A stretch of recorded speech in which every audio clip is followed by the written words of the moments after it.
Olá, camaradas, sejam bem-vindos ao canal.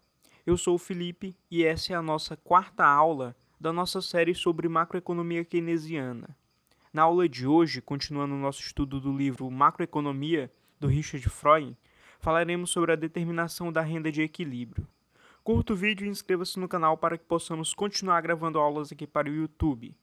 O link da bibliografia utilizada está na descrição, junto com sugestões e citações utilizadas nessa aula. Na aula de hoje vamos determinar o nível de renda de equilíbrio. A primeira equação que expressa a renda de equilíbrio é y igual a C mais I mais G, ou seja, renda é igual ao consumo mais o investimento mais os gastos do governo. A renda de equilíbrio y é uma variável endógena a ser determinada, ou seja, é uma variável que se origina dentro do modelo. Os termos dos gastos autônomos, investimento, gastos do governo e tributos são dados. São variáveis exógenas, determinadas por fatores externos ao modelo. Em grande parte, o consumo é determinado endogenamente pela função consumo. C igual a mais B vezes YD. Ou seja, o consumo é igual ao consumo autônomo mais a propensão marginal a consumir vezes a renda disponível. Como a renda disponível é igual a Y menos T, ou seja, a renda menos os tributos, multiplicamos B por Y e por menos T. Temos então que C, o consumo, é igual a mais BY menos BT, ou seja, o consumo é igual ao consumo autônomo mais a propensão marginal a consumir vezes a renda menos a propensão marginal a consumir vezes os tributos. Vamos agora substituir a função consumo na equação condição de equilíbrio 5.2, para resolvermos a equação para y no nível de equilíbrio de renda. Com isso, temos que y é igual a mais by menos bt mais I mais G, ou seja, a renda é igual ao consumo autônomo mais a propensão a consumir vezes a renda, menos a propensão a consumir vezes os tributos, mais os investimentos, mais os gastos do governo. Vamos então passar o BY para o outro lado da igualdade. Como ele está positivo, vai passar a negativo. Com isso, temos que y menos by é igual a menos bt mais I mais G. Fazendo a fatoração, temos que y menos by é igual a y vezes 1 menos b. Vamos então jogar 1 menos b para o outro lado da igualdade. Como está multiplicando, vai passar dividindo. Com isso, temos que a renda de equilíbrio é igual a 1 sobre 1 menos b, vezes A menos BT mais I mais G. Ou seja, a renda de equilíbrio é igual a 1 sobre a propensão marginal a poupar, vezes o consumo autônomo, menos a propensão marginal a consumir vezes os tributos, mais os investimentos, mais os gastos do governo. Vejamos a figura 5.5, que representa graficamente a determinação da renda de equilíbrio. No eixo horizontal do gráfico, temos o nível de renda. Já no eixo vertical, temos os componentes da demanda agregada. Há também uma linha de 45 graus que mostra os pontos em que a demanda agregada é igual à renda e o produto. No gráfico, aparece a função consumo, C igual a mais B vezes YD, e a curva de demanda agregada, C mais I mais G. A curva de demanda agregada é a soma dos componentes autônomos da demanda agregada, I e G, com os gastos com consumo, C, que depende do nível de renda. Como os componentes autônomos I e G não dependem diretamente da renda, a curva de demanda agregada fica acima da função consumo, a uma distância constante, distância essa que é igual a I mais G. Essa linha I mais G, por representar os componentes autônomos, não muda com a variação da renda, é horizontal, para mostrar que seu nível não depende da renda Y. Por fim, a linha S mais T mostra o valor da poupança somada aos impostos. É uma curva de inclinação positiva, pois a poupança varia positivamente com a renda. O ponto em que a curva de demanda agregada, C mais I mais G, corta a linha de 45 graus é o ponto de equilíbrio, em que a demanda agregada é igual à renda Y.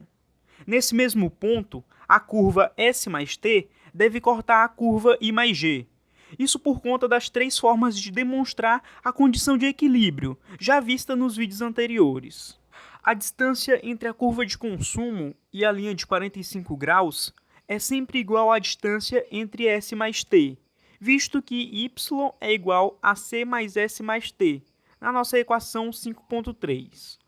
No ponto de equilíbrio, em que a demanda agregada é igual à renda, ou seja, Y é igual a C mais I mais G, as distâncias entre S mais T e I mais G são equivalentes, são iguais.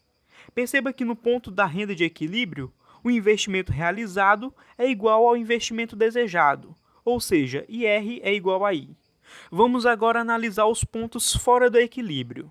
Em um nível de renda abaixo da renda de equilíbrio, por exemplo, o nível YL, o montante de consumo gerado por esse nível de renda YL pode ser observado na função consumo.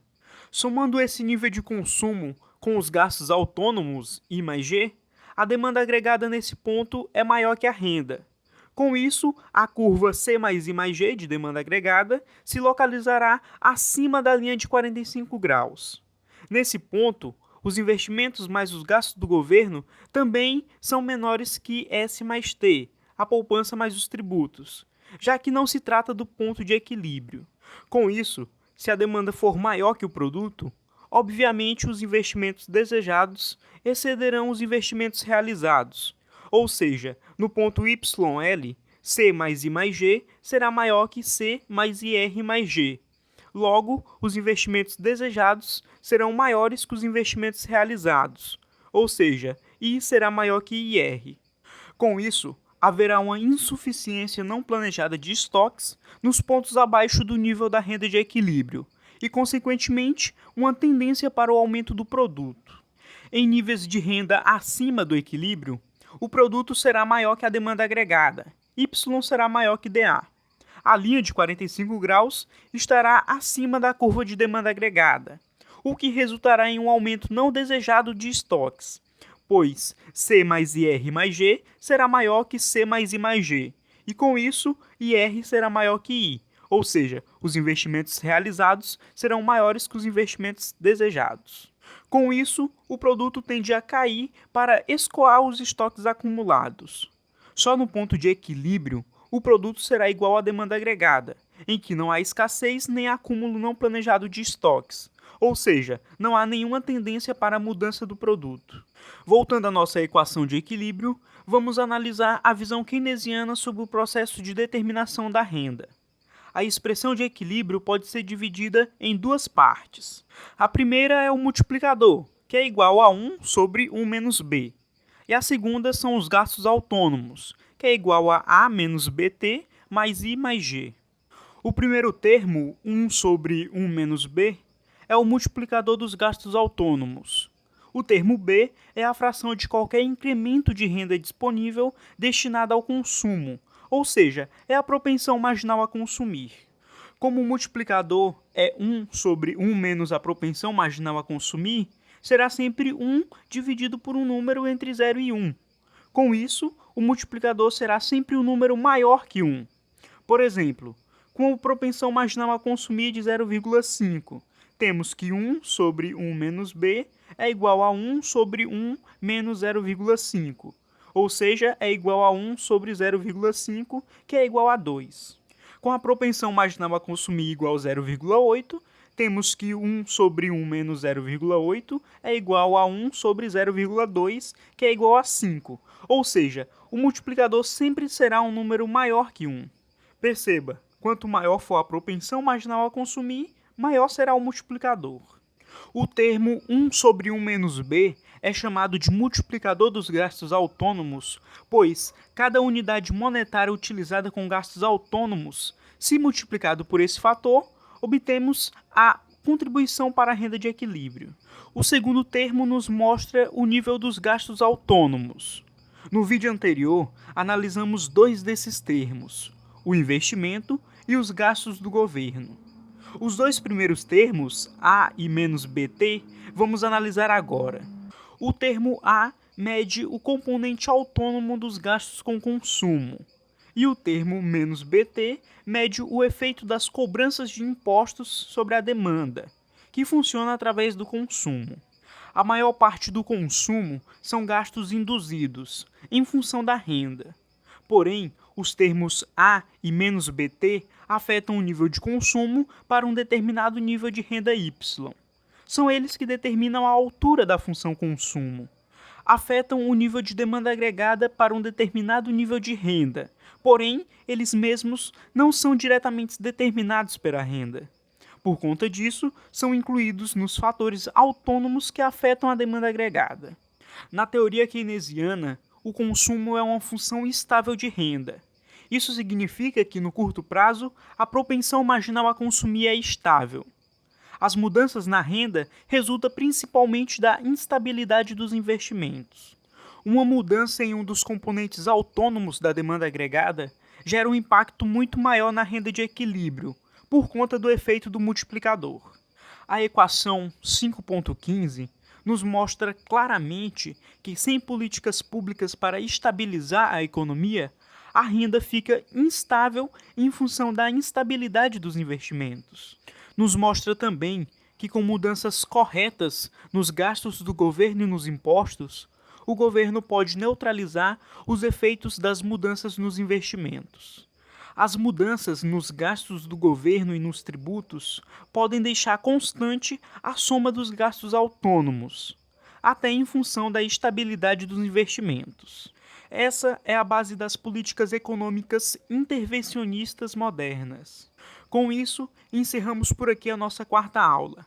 Curta o vídeo e inscreva-se no canal para que possamos continuar gravando aulas aqui para o YouTube e até a próxima.